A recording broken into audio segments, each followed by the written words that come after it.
Di tempat ini kita bisa melihat pohon pengabul segala keinginan. Yuk ikuti. Oke teman-teman, masih bersama Dev di sini. Kali ini aku sedang berada di situs cagar budaya Candi Merak. Wih, keren. Yuk kita masuk. Situs ini berada di tengah-tengah pemukiman warga ya. Jadi kita harus parkir di halaman warga juga. Wah, ini dengan tampilan baru, belakangnya pohonnya ditebang dan dijadikan joglo itu. Kali ini sedang dilakukan perawatan ya, dan ini dilakukan oleh profesional atau yang sudah ahli. Yuk kita masuk. Di sini kita disambut oleh bekas dari pagar keliling dan disambut oleh Arca Ganesha. Bapak sedang membersihkan bagian atap. Yuk kita lihat-lihat aja.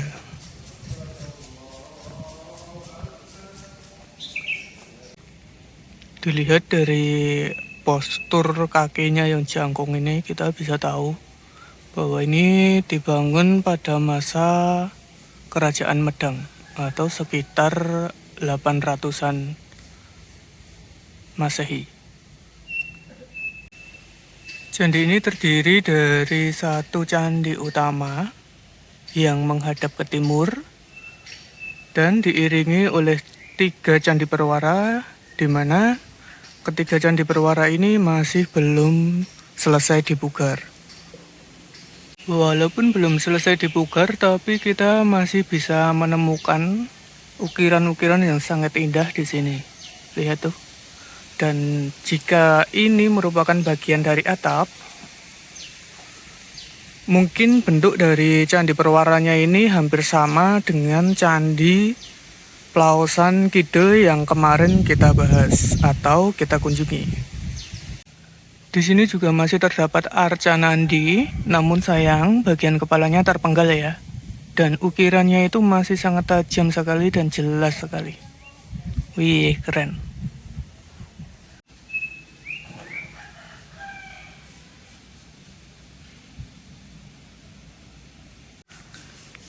Oke, kita fokus ke candi utamanya.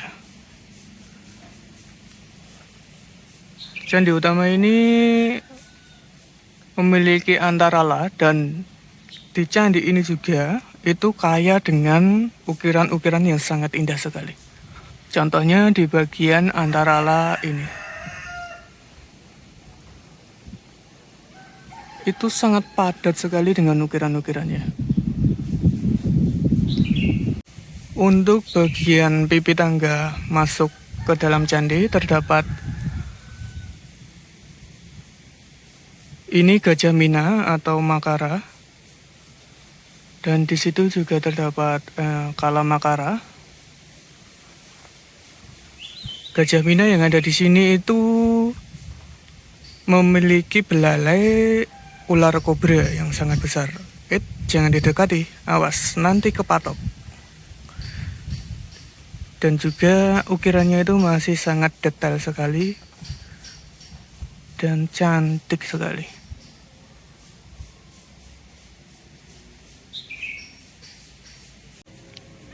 Ayo kita kelilingi.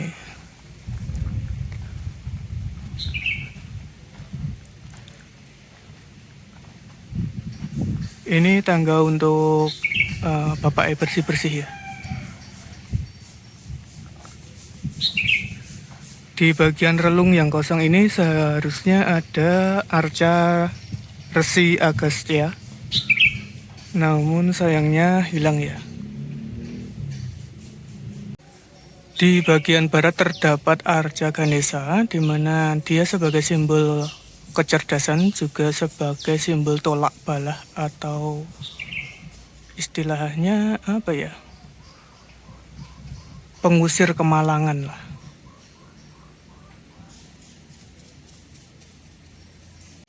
Di bagian utara ini kita menemukan arca dari Durga Mahesa Suramardini. Namun sayang ini nggak terlalu jelas karena tertutup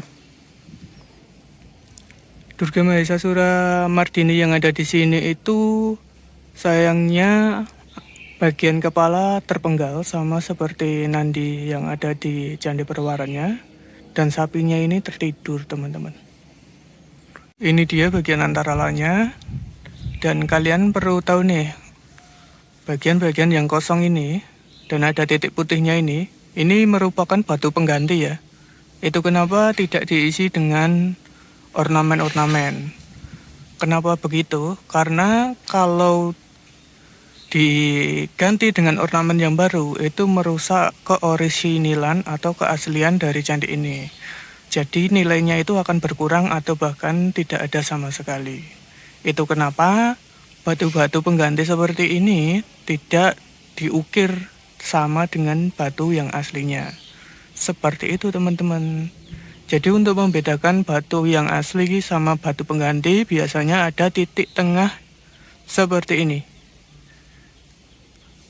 Kalau yang baru itu terdapat warna putih, tapi kalau yang lama itu cuman titik tengah seperti dipahat gitu. Ada cowaan sedikit di bagian tengahnya.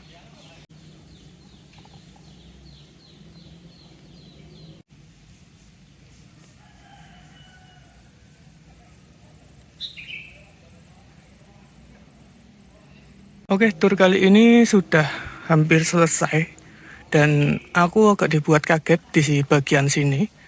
Nah, di sini itu dulunya terdapat pohon-pohon durian, namun sekarang sudah dibangun menjadi joglo. Nanti kutanyakan itu akan jadi apa. Benar-benar kaget, jadi sangat jelas sekali, bersih gitu.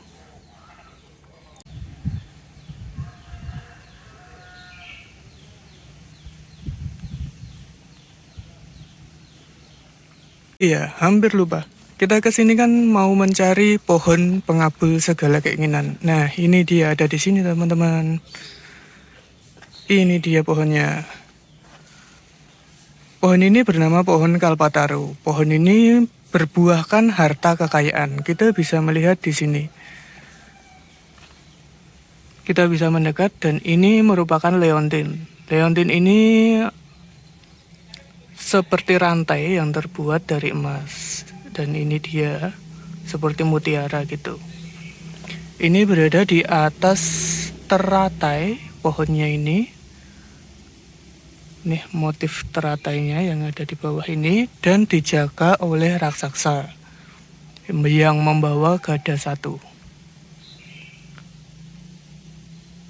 Kenapa bisa raksasa? Ya ini karena tingginya ini hampir sama dengan tinggi pohonnya. Dilihat dari sini juga. Ini dari bunganya ini juga keluar rantai-rantai seperti yang ada ini. Rantai-rantai emasnya. Di sampingnya sini juga terdapat guci harta ini. Jadi inilah pohon pengabul segala keinginan yang ada di sini. Gimana? Sudah jelas belum? Ornamen-ornamen Purnakalasa di sini juga masih sangat tajam-tajam sekali. Ini sangat-sangat memanjakan mata.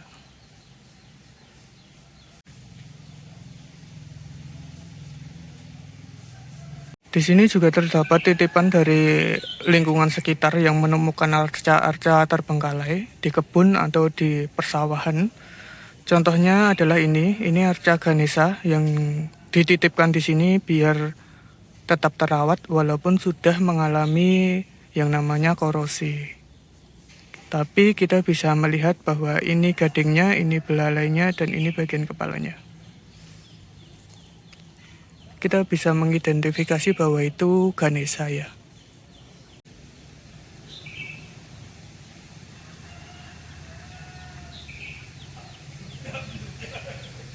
Dan untuk asal-usul penamaan Candi Merak ini sendiri berasal dari pohon di mana awal penemuan candi ini berada di bawah pohon joho yang biasa digunakan burung merak untuk istirahat dan juga bertelur. Ketika pohon itu tumbang, di bawahnya itu terdapat tumpukan batu-batu, dan ketika digali ternyata merupakan bagian-bagian dari Candi Merak ini. Itu kenapa di sini dinamakan Candi Merak. Karena di sini tempat istirahat dan berkembang biak burung merak. Ya, walaupun sekarang burungnya sudah tidak ada sih. Namun kita masih bisa mengagumi kecantikannya lewat candi ini.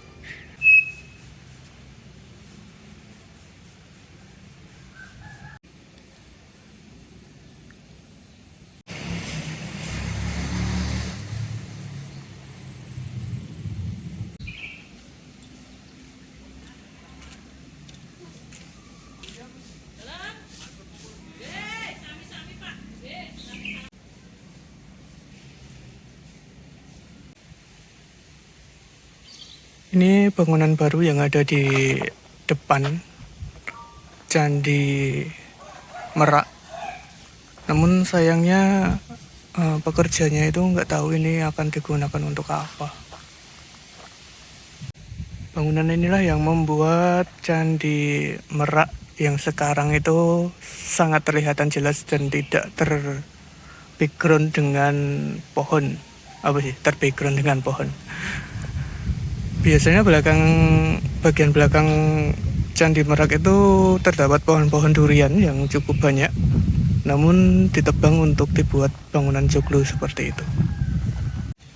Oke, sekian dulu penelusuran jejak sejarah kali ini. Terima kasih sudah mau menonton. Sampai jumpa lagi di video selanjutnya. Bye-bye.